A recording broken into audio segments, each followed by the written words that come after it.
You are cutting your own front lawn on a Tuesday afternoon when your phone starts buzzing with a number you don't recognize. You let it ring twice. You finish the row you're on before you even glance down. That single decision, finish the row first, turns out to be the entire story, though you have no way of knowing that yet. 12 miles away, a man named Danny Ruiz is standing in his driveway when his phone does the exact same thing. He does not finish anything first. He drops the hose he's holding, lets out a scream loud enough to bring two neighbors out onto their porches, and starts dancing barefoot in the oil stains outside his garage. Same numbers, same drawing, same night. Your ticket pays out $10 million, his pays out 50. By any measure that matters in that first hour, he is the winner, and you are the footnote. 5 times the money, 5 times the headlines, 5 times the life waiting to be lived. Nobody watching either of you that night would have bet a single dollar on the guy who put his phone back in his pocket and kept mowing. After federal withholding and state tax, your $10 million becomes roughly $6.1 million landing in your account 6 weeks later. Danny's 50 becomes roughly 30.5. That gap, $24 million, sounds like the whole story. It isn't. The real number that decides how this ends is what each of you does with what you're given in the next 90 days. Danny doesn't wait for his check to clear before he's test driving a hypercar. The dealer lets him take it home that same afternoon, on the strength of a photo of his winning ticket. He signs paperwork he hasn't read, on a payment plan he doesn't need, because the salesman says the phrase, "Financing preserves liquidity," and it sounds smart enough to repeat at dinner later that night. You finish mowing the lawn. Then you mow it again the following Saturday, because a $6.1 million balance doesn't change what day the trash goes out to the curb. Your wife asks if you're going to quit your job. You tell her you already did, 3 days ago, over the phone, in about 90 seconds, and that quitting a job you didn't love was never going to feel like the headline of your life. It felt more like taking off a coat that never fit right. 6 weeks in, Danny closes on a 14,000 square foot house in a gated hillside community for $8.4 million, cash. He doesn't blink. Why would he? He still has more than $22 million sitting right there, or at least that's how it feels. That's the trap hiding inside a windfall this size. The number gets so large it stops feeling like money and starts feeling like an endless permission slip. Nobody ever sat him down and told him what $8.4 million actually costs to maintain. The property taxes alone run past $100,000 a year. The staff to keep 14,000 square feet clean and running comes to another $200, and none of that shows up on the closing statement he signed in 20 minutes flat. 3 weeks later, a Lamborghini Revuelto for $650,000. 2 weeks after that, a Rolls-Royce Cullinan for $420,000. An interior decorator bills him $180,000 to furnish 9 rooms he'll use maybe 4 times a year. By month 4, Danny has spent $9.9 million, a full third of everything he received, and hasn't invested a single dollar of it. He has built a very beautiful, very fast, very depreciating monument to how it feels to suddenly matter. You buy a new mower belt. $34. The old one snapped that Saturday, and you're not about to replace an entire machine over a broken belt. Your neighbor watches you kneel in the grass fixing it yourself and doesn't say anything, but you catch him shaking his head a little as he walks back inside. There's a night, about 2 months in, when you're lying awake doing the math on what $6.1 million could buy: a boat, a second house on a lake somewhere, a version of your life with a lot more ceiling and a lot less schedule. You let yourself sit with it for exactly one night. You don't pretend the temptation isn't real. It is, and it's louder than you expected, humming under the surface of every ordinary decision for weeks afterward. In the morning, you make a phone call instead, to a fee-only fiduciary named Elena Cho, recommended by your accountant, someone who doesn't manage money for a percentage of your total wealth. She charges a flat $4,500 a year, which she explains, matter-of-factly, is the entire reason she'll tell you the truth, instead of whatever keeps her paid. Normal is not the same as free, Elena tells you, sitting at your kitchen table. The same week Danny is 14 miles away arguing with a contractor about whether his infinity pool can be finished in time for his birthday party. You don't fully understand what she means yet. You will. She walks you through the math out loud, because she says most people never actually hear it spoken, only see it printed inside a glossy brochure nobody reads twice. $6.1 million, she says, invested in a diversified mix: index funds, municipal bonds, a couple of cash-flowing small business stakes, at a conservative blended return of 7% a year, becomes $12 million in 10 years. Not because you did anything brilliant, because you did nothing, on purpose, for a decade. She slides over a second sheet. Danny's 30.5, doing the exact same nothing, becomes 60 million in that same window. She lets the number sit in the quiet kitchen. He had 5 times your money and a far better shot at ending up richer than you'll ever be. He's about to throw that away for a garage full of metal that loses 11% of its value the moment it touches the street. That's the real fork in the road. Not 10 million versus 50. It's the difference between what compounds and what depreciates. Danny's 50 million was a louder starting line. It was never a guaranteed finish line. Elena draws a second chart, this one showing what happens if either of you needed to touch the principal early. A medical emergency, a bad year, a kid's tuition bill that shows up all at once. Cash flow buys you options, she says.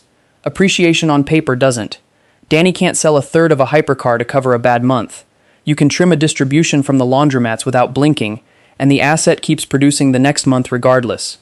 It's the kind of sentence that sounds obvious once you hear it, and completely invisible before you do.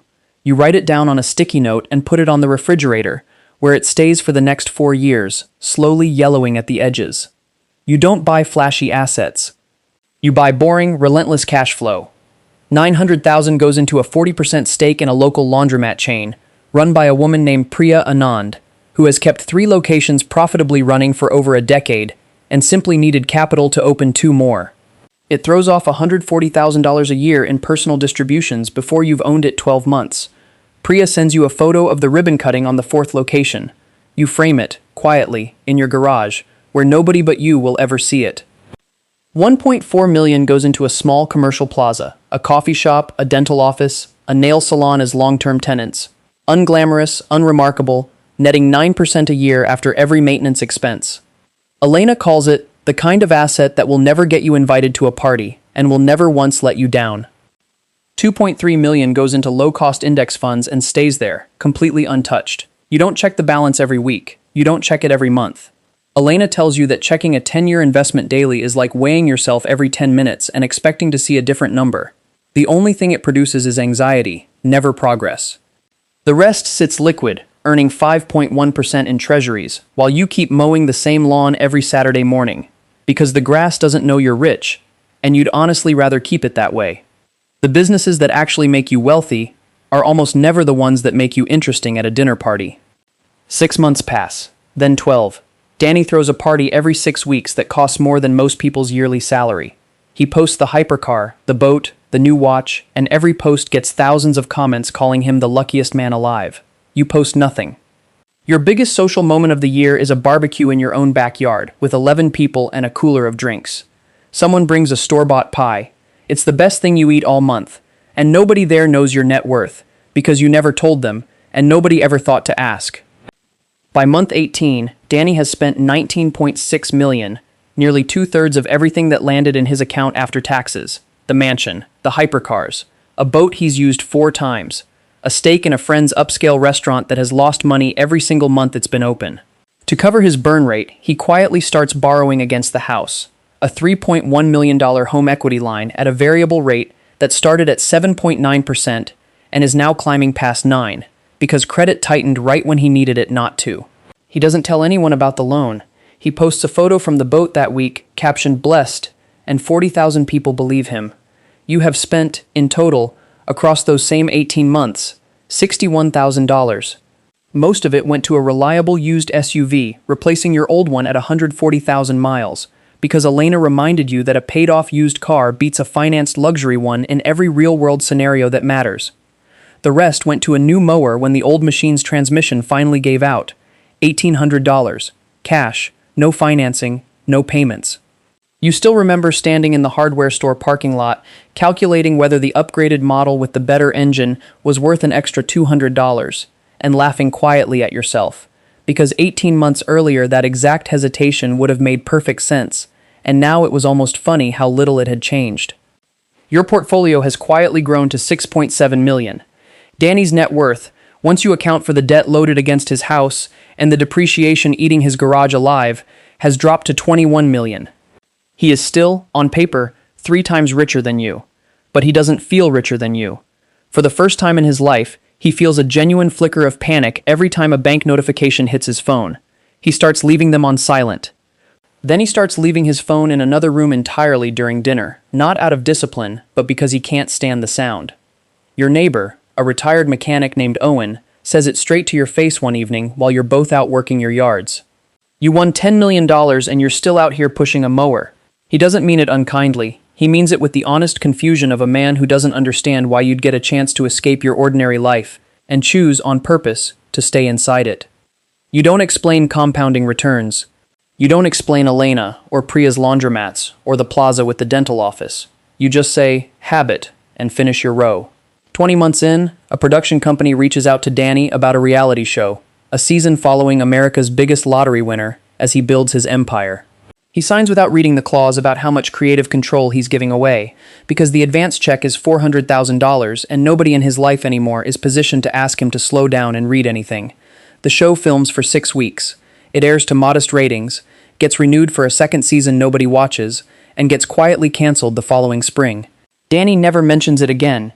You watch 2 episodes out of curiosity and turn it off both times before the credits, not because you're angry at him, but because it's uncomfortable to watch someone perform a version of wealth that's already gone.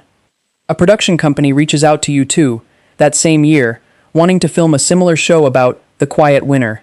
You decline over email in 4 sentences.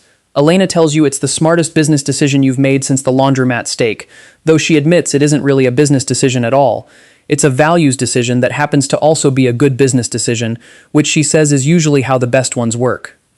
There's a quiet loneliness in being silently correct while everyone around you is loudly living the fantasy every lottery commercial ever sold. Your spouse asks you once, over dinner, why you never did anything big with the money. You don't have a flashy answer. You just know that every time you were tempted, the number on Elena's spreadsheet reminded you what that money was actually worth if you left it alone.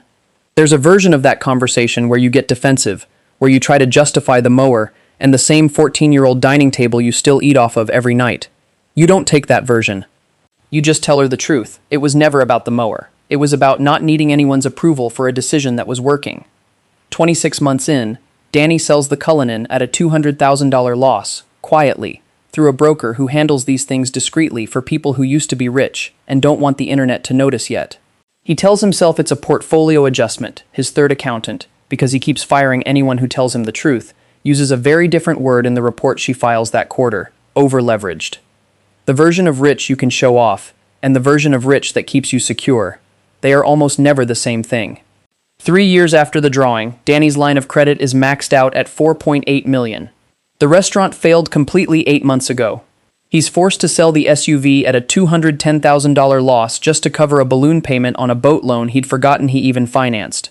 His third accountant in 3 years estimates his real net worth, house included, has collapsed to roughly $9.2 million. Danny Ruiz, 3 years after winning $50 million, is worth less than you were the week your check cleared. There's a particular kind of silence that settles over a family when the thing that was supposed to fix everything turns out to have made everything harder to talk about. Danny's wife files for divorce in year 3, not over any single purchase, but over what she describes to the mediator as 3 years of never once being told the truth about where we actually stood.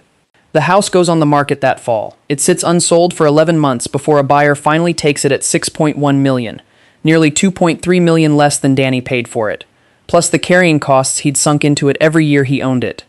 Your net worth sits at $8.9 million, not because you got lucky twice, but because $6.1 million compounding quietly, backed by real businesses that never stopped generating income, did exactly what patient capital always does.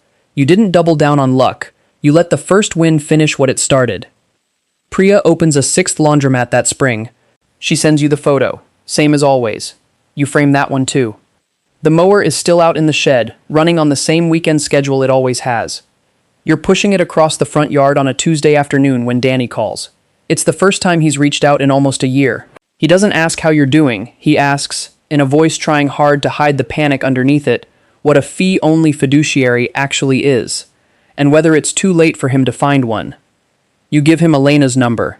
You don't say I told you so, because you never gave him advice in the first place. You just quietly ran the exact opposite strategy, with less than a quarter of his starting capital. He calls again 3 weeks later, this time to say Elena took him on as a client, and that the first thing she did was make him list, in writing, every asset he still owned that produced nothing but cost him money every month. The list took him 40 minutes to write. He tells you it was the most uncomfortable 40 minutes of his adult life. You believe him. A year after that, Danny calls one more time. This one isn't about money at all. He tells you he sold the last of the cars, moved into a 2-bedroom apartment across town, and started working 3 days a week at a friend's contracting business, doing books and scheduling. He says the strange part isn't the smaller apartment or the smaller number in his account. The strange part is how much quieter his life feels now that nobody is watching it, and how long it took him to realize that the watching had been the exhausting part all along, not the spending. You don't say anything wise back. You just tell him the barbecue's still happening most Saturdays, and he's welcome any time. No cars required at the door. The front lawn doesn't look like much. It never did. It's just still there, mowed, green, and completely solid, long after everything built to impress the world ran out of road. 2 people got the same call on the same night. One of them is still standing in a driveway full of cars he can no longer afford. The other is standing in a front yard nobody has ever once envied. If the money vanished from both of you tomorrow, and all that was left was the habit underneath, the one who finishes the row, or the one who finances the boat, which one would still be standing 5 years from now?